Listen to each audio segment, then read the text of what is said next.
Oke, satu, satu, dua, tiga, mulai. Good morning. I am a student and I will be the host of our discussion for today. First of all, I would like to thank you for all the members of the group for taking the time to be together in this important discussion. So, the topic today discussion is how do socioeconomic status influence a student educational opportunities and outcomes in the Malaysian context. So, today we discuss various factors such as family, income level, parental education level, and social class which have a direct impact on school student performance and opportunities in the education system. Okay, with us today are several representatives from various practices including teacher, as parents, community leaders, and school leaders. So, without wasting time, let's start with the views of the teacher first. So, as a teacher, I am responsible for helping students from low-income families to avoid falling behind in their study. One of the roles to adapt my teaching method by providing printed materials for students who do not have internet access.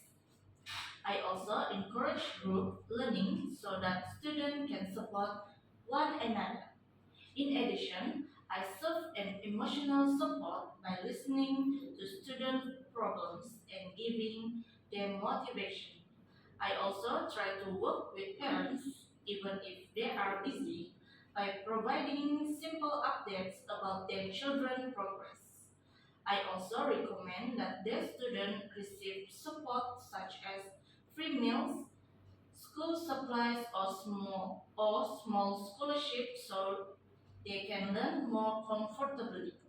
In conclusion, teachers must be caring and proactive in supporting all students, especially those who are less fortunate, to ensure they receive equal educational opportunity as their peers.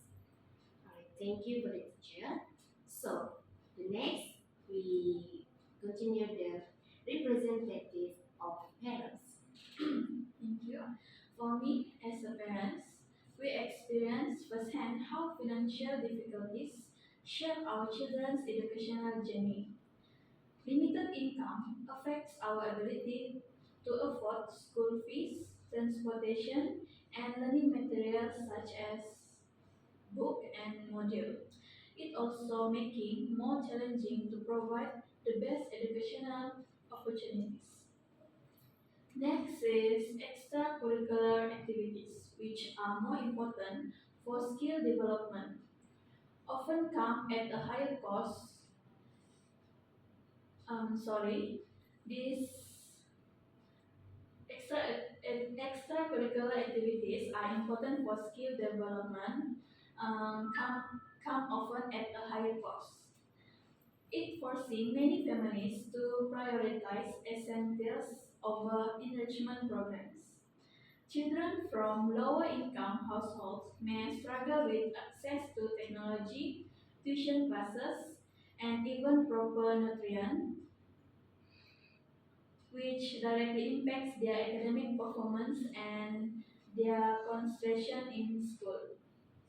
Additionally, parents with lower educational background may find it difficult to assist with homework or guide their children toward higher education pathways.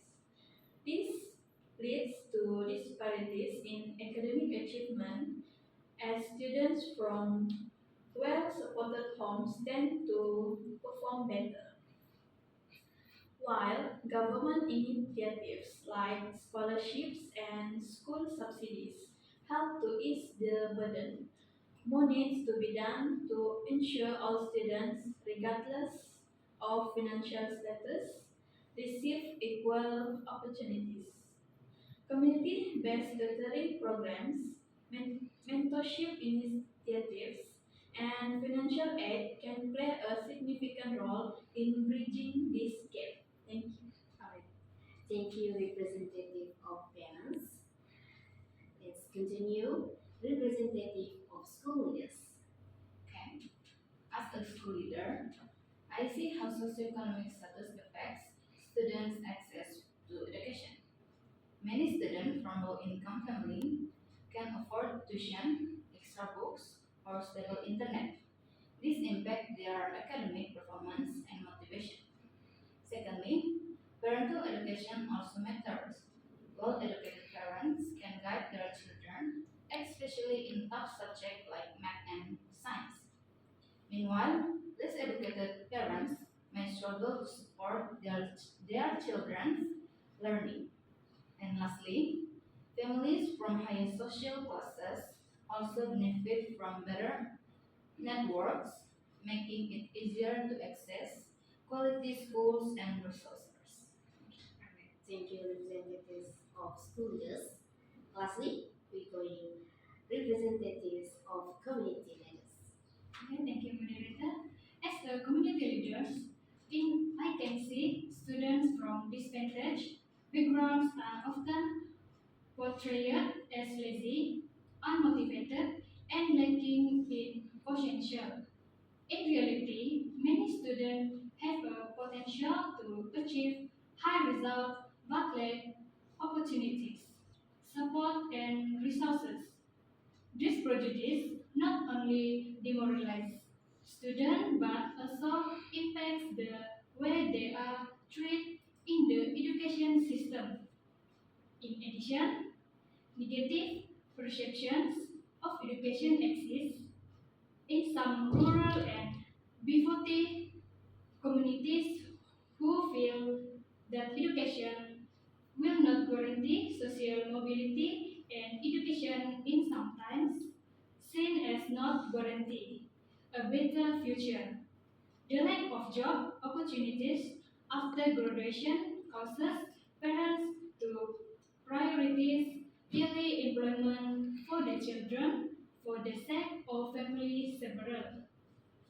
This illustrates that social class is not just an economic issue, but also involves culture, social security, and equal access to information. Therefore, community based on comprehensive strategies need to be formulated to change perceptions and increase trust in education as a way out of poverty and inequality and to build self-sufficiency, career opportunities, and more equitable future. Thank you. Alright. Thank you, representative of community leaders. So, thank you for discussion session. Okay, right now, I want to ask with the teachers. As teacher, what is your role in helping students from low-income families to avoid falling behind in their studies? Thank you for the questions.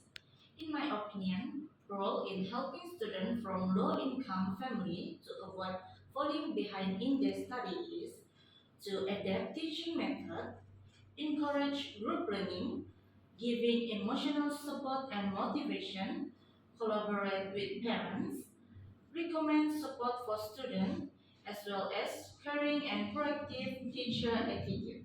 Thank you. Alright, thank you, the answers. So the next, I want to ask with school leaders.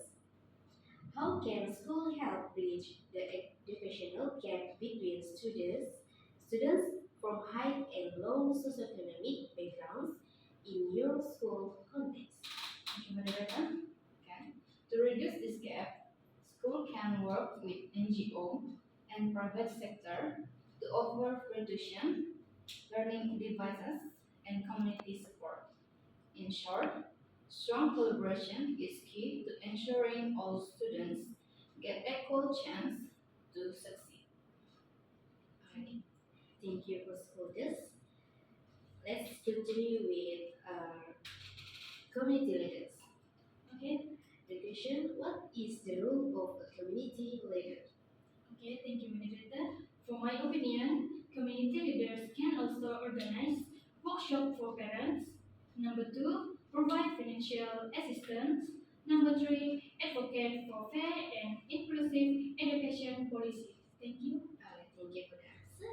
Then lastly, I want to ask with us parents, how do financial constraints faced by parents affect their children's access to quality education and academic performance?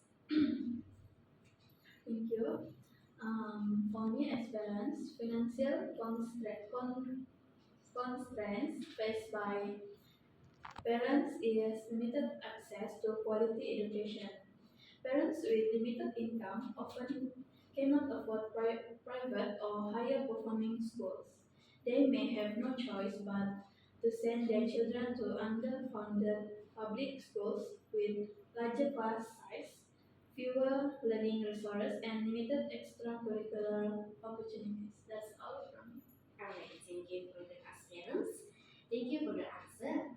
So the conclusion, hopefully the result of discussion can provide awareness to all of us about importance of addressing the education gap in Malaysia. So that's all from us. Thank you.